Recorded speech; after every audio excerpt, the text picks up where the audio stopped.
কাসেম ভাইজানের কি বলেছে আমি শুনিনি, আর মুখ্যমন্ত্রীর কথাটা আমি শুনেছি, আর ফিরহাদ হাকিমের কথাটাও শুনেছি কারণ এসেছি। কাসেম ভাইজান যদি কথা বলে থাকে, কাসেম ভাইজানও যে কথাটা বলেছে ঠিক কথা বলেনি, ভুল কথা বলেছেন।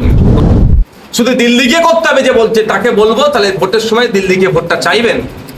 অত সহজ নাকি? ইমাম সাহেবরা সব বুঝতে পেরে গেছে যে আসল কে লড়াই করছে কমিউনিটির জন্য, বাংলার জন্য, আর কারা ধান্দাবাজি করছে ইমামরা বুঝতে পেরে গেছে। ওই জন্য আসেনি ইমামরা। এই বিজেপি নিয়ে আসা আইনটা শওকত মোল্লা সাহেবদের তথা তৃণমূল কংগ্রেসের ভালো হয়েছে, খুশি হয়েছে। সারা দেশ যখন কেন্দ্র সরকারের বিরুদ্ধে আন্দোলন করছে, ভাঙড়ে দাঁড়িয়ে তৃণমূল কংগ্রেসের নেতারা আইএসএফের বিরুদ্ধে কেন কথা বলছে? শওকত মোল্লা সাহেবরা মনে প্রাণে বিজেপির বিরোধিতা কোনোদিন করতে যাবে না। ক্যানিং থেকে লোক এসেছে, হাড়োয়া থেকে লোক এসেছে, মিনাখা থেকে লোক এসেছে, জীবনতলা থেকে এসেছে, সন্দেশ খালি থেকে লোক নিয়ে এসে ভিড় করিয়েছে না। আমি এটা শওকত মোল্লা বলছে যে কেন্দ্রীয় সরকার ওয়াকফ বিল পাস করেছে, আন্দোলন যদি করতে হয় দিল্লি করতে হবে। এবং গতকালকে দেখলাম যে শওকত মোল্লা ঠিক ভাঙড়ে সোনপুরে একটা ওয়াকফ বিলের আর প্রতিবাদ সভা করেছে। সেই সভাতে প্রকাশ্যে ডিজে চলছে, ডান্স চলছে। ইতিমধ্যে ভাঙড়ের মানুষ প্রশ্ন শুরু করে দিচ্ছে, তাহলে কি তারা প্রতিবাদ মিছিল করেছে নাকি বিচিত্র অনুষ্ঠান দিয়েছে? ব্যাপারটা দেখুন, এই মুহূর্তে পশ্চিমবাংলায় সারা ভারতবর্ষের মুসলমানরা একটু আতঙ্কে আছে, আতঙ্কিত, চিন্তিত যে তাদের ধর্মস্থান, কবরস্থান, মসজিদ, মাদ্রাসা, ঈদগাহ যে সমস্তগুলো আছে ওয়াকফ যেগুলো করেছে সেগুলো বিহাত করে নেওয়ার জন্য, কেড়ে নেওয়ার জন্য ওয়াকফ বা ইউজারকে অমিট করে দিয়ে কেন্দ্র সরকার অপচেষ্টা চালাচ্ছে। স্বাভাবিকভাবে মানুষ এখন আতঙ্কে আছে। সেই সময়ে এক ওয়াকফ সংশোধনী আইনের বিরোধিতার নাম করে যেভাবে স্টেজে ওই আপনাদের কথাই কি গান চালিয়েছে, হ্যান করেছে, ত্যান করেছে, এটা থেকে বোঝা যাচ্ছে, নৃত্য পরিবেশন করিয়েছে যে বিজেপি নিয়ে আসা আইনটা শওকত মোল্লা সাহেবদের তথা তৃণমূল কংগ্রেসের ভালো হয়েছে, খুশি হয়েছে।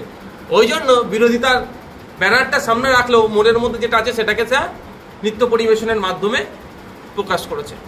বাংলার মানুষ জানুক, ভাঙড়ের মানুষ দেখুক, ক্যানিংয়ের মানুষ দেখুক 14 তারিখে যখন শান্তিপূর্ণভাবে প্রোটেস্ট করতে যাচ্ছিল সেই সময় কিভাবে পুলিশে আক্রমণ করেছে, তারপরে সোনপুর সবজি বাজারের ওখানে পুলিশ অতি সক্রিয় হয়ে কিভাবে করেছে, কেমন কতজনের মামলা দিয়েছে, মানুষ দেখুক, মানুষের জবাব দেবেন। শওকত মোল্লা সাহেবরা মনে প্রাণে বিজেপির বিরোধিতা কোনোদিন করতে যাবে না, কারণ এদের গলা পর্যন্ত হয়ে আছে। ইডি সিবিআই এদেরকে নোটিশ দিয়ে রেখেছে যে কোনো সময় এদেরকে তুলে নিতে পারে। সেই জন্য এরা এদের কাজের মাধ্যমে দেখবেন বিজেপির কিভাবে সুবিধা হবে সেই চেষ্টা। এই মুহূর্তে নওশাদ সিদ্দিকী আইএসএফ সারা রাজ্য জুড়ে যেভাবে বিজেপির বিরোধিতা করছে, এই আইন প্রত্যাহারের বিরোধিতা করছে, বিজেপির চাপে পড়ছে। বিজেপি যখন চাপে পড়ছে, হয়তো বিজেপির নেতারা শওকত সাহেবদেরকে বা তৃণমূলের নেতাদেরকে বলে দিচ্ছে নওশাদদেরকে ঠান্ডা করো, নাহলে কিন্তু তোমাদের নামে যাদের নামে মামলা আছে তুলে নেব, এটাও তো হতে পারে। এই জন্যই সারা দেশ যখন কেন্দ্র সরকারের বিরুদ্ধে আন্দোলন করছে, ভাঙড়ে দাঁড়িয়ে তৃণমূল কংগ্রেসের নেতারা আইএসএফের বিরুদ্ধে কেন কথা বলছে এটা বুঝতে হবে। কারণ বিজেপিকে আমরা আইন যাতে প্রত্যাহার করে সেই যেমন মাঠে ময়দানে লড়াই করে চাপ দিচ্ছি, আইন সবাই গিয়ে সুপ্রিম কোর্টে গিয়ে আমি মামলা করছি, ফলে বিজেপি চাপে পড়ছে। এই চাপে না পড়ে সেই জন্য আমাকে দুর্বল করার জন্য এই শওকত সাহেবরা এই তৃণমূল অপচেষ্টা চালাচ্ছে। ওই জন্য আমার নামে মিথ্যে 5টা মামলা দিয়েছে, আমার হাজার হাজার ছেলের নামে মামলা দিয়েছে। এসব আমি বিস্তারিত আগামীতে বলবো, চিন্তা নেই, ধৈর্য ধরুন। 14 তারিখে আপনাদের শিয়ালদা থেকে যে প্রোগ্রামটা ছিল, শুধু ভাঙড়ের কর্মীদেরকে আটকানো হয়েছে বৈরামপুরে, সেখানে কিন্তু কোনো দলীয় পতাকা ছিল না। কিন্তু গতকালকে দলীয় পতাকার প্রশ্নই আসছে না এখানে, কিন্তু গেলেও অসুবিধা নাই। কিন্তু গতকালকে দেখলাম যে ভাঙড়ে যে সভাটা হয়েছে, কিন্তু সেইখানে কোনো ভাঙড়ের মানুষ ছিল না, একাধিক গাড়ি। ভাঙড়ের মানুষরা দিক থেকে মুখ ফিরিয়ে নিয়েছে। ভাঙড়া থেকে যতটুকু মানুষ গিয়েছে ভয় দেখিয়ে প্রেশার দিয়ে নিয়ে গিয়েছে। ক্যানিং থেকে লোক এসেছে, হাড়োয়া থেকে লোক এসেছে, মিনাখা থেকে লোক এসেছে, জীবনতলা থেকে এসেছে, সন্দেশ খালি থেকে লোক নিয়ে এসে ভিড় করিয়েছে। না আমি এটা বলছি, রাজারহাট থেকে লোক নিয়ে এসে ভিড় করিয়েছে। এদের দুরবস্থা হয়, এরা ভালো করে জেনে গিয়েছে, ওই জন্য পুলিশকে দিয়ে আটকানোর চেষ্টা করছে। ব্যাপারটা হচ্ছে শান্তিপূর্ণ গণতান্ত্রিক প্রক্রিয়ায় মিটিং মিছিল যে কেউ যে কোনো জায়গায় করতে পারে, শুধু দিল্লি গিয়ে করতে হবে যে বলছে তাকে বলবো, তাহলে ভোটের সময় দিল্লি গিয়ে ভোটটা চাইবেন। আর ভোটারদেরও বলবো, ভোটের সময় যদি ভোট চাইতে আসে এই ধরনের নেতাগুলো তাদেরকে দিল্লিমুখী করিয়ে দেবেন। মুখ্যমন্ত্রী যে ইমাম মুয়াজ্জিনদের নিয়ে যে বৈঠক করলো, সেখান থেকে মুখ্যমন্ত্রীও বললো যে দিল্লি গিয়ে বৈঠক করতে, এই মিছিল করতে হবে, প্রতিবাদ করতে হবে। তার সঙ্গে আপনার একটা ভাই কাসেম সিদ্দিক, তিনিও তার সঙ্গে সুর মিলেছে যে দিদি ঠিক বলছে, এটা দিল্লিতে পাশ হয়েছে, দিল্লি গিয়ে করতে হবে। কাসেম ভাইজান কি বলেছে আমি শুনিনি, আর মুখ্যমন্ত্রীর কথাটা আমি শুনেছি, আর ফিরাদ হাকিমের কথাটাও শুনেছি, কারণ এসেছি। কাসেম ভাইজান যদি কথা বলে থাকে, কাসেম ভাইজানও যে কথাটা বলেছে ঠিক কথা বলেনি, ভুল কথা বলেছেন। গণতান্ত্রিক প্রক্রিয়ায় যে কোনো জায়গায় আন্দোলন যে কোনো জায়গায় মানুষ করতে পারবে, হ্যাঁ শান্তিপূর্ণভাবে আন্দোলন করতে হবে। মুখ্যমন্ত্রী এই কথাটা বলেছেন, সেটাতে কথাটা আমি বলবো তিনি রাজ্যের প্রধান হিসাবে কথাটা প্রত্যাহার করে নেওয়া দরকার, আর যারা বলেছে তাদের প্রত্যাহার করে নেওয়া দরকার। ব্যাপারটা একটা আপনাদের বলি, এই জ্বালাটা কোনখানে, কেন বাংলায় আন্দোলন করতে আটকাচ্ছে? বাংলায় আন্দোলন করলে মহারাষ্ট্র আন্দোলনের তীব্রতা বাড়বে, বাংলায় বড় আন্দোলন হলে ত্রিপুরার আন্দোলনের তীব্রতা বাড়বে, বাংলায় আন্দোলন হলে আসামের আন্দোলনের তীব্রতা বাড়বে। ফলে বাংলা থেকে ছড়িয়ে পড়বে আন্দোলনটা সারা ভারতবর্ষে, এবং বিজেপি চাপে পড়বে সারা সেন্ট্রাল। সেটা আটকানোর জন্য এইগুলো চলছে।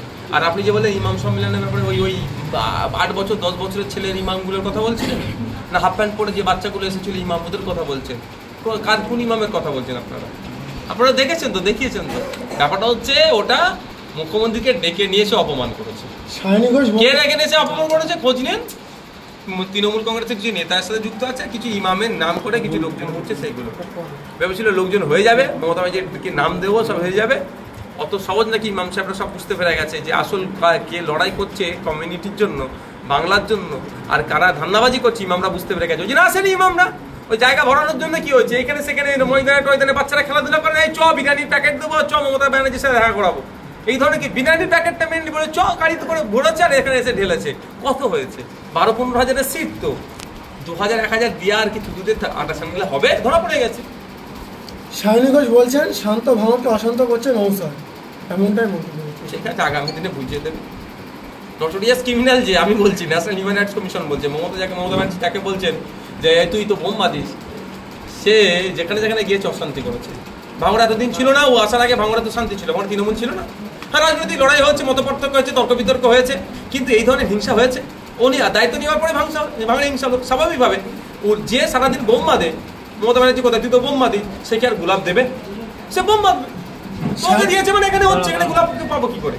শাহিনী ঘোষ বলছেন পার্লামেন্টে হুজুর তো যায়নি, হুজুর বুঝবে কি পার্লামেন্টে আমরা আওয়াজ তুলছি ওয়াকআপ নিয়ে, তিনি যদি যান তারপর বুঝতে পারেন আমরা গলা ফাটাচ্ছি পার্লামেন্টে। কি বলবেন? যদি সত্যিকারে আপনারা গলা ফাটিয়ে থাকেন, সত্যিকারের অর্থে যদি আপনারা ওয়াকআপ সংশোধনী আইন প্রত্যাহার করতে চান, তাহলে আপনাদের একাধিক এমপি ভোট দেয়নি, তাদের বিরুদ্ধে কি ব্যবস্থা গ্রহণ করছেন সেটা বলতে। ওনাকে বলুন যে আপনি যে ওয়াকআপ সংশোধনী আইনের বিরুদ্ধে ভোট দিয়েছেন, এটার প্রমাণ পাবলিক ডোমিনে আনুন, এটা ওনাকে বলে রাখছি। আপনাকে বলছি উনি দিক, তাহলে দুধকে দুধ পানিকে পানি হবে। কারণ ভোটাভুটির সময় ইদার কা মাল উদার হয়ে যায়।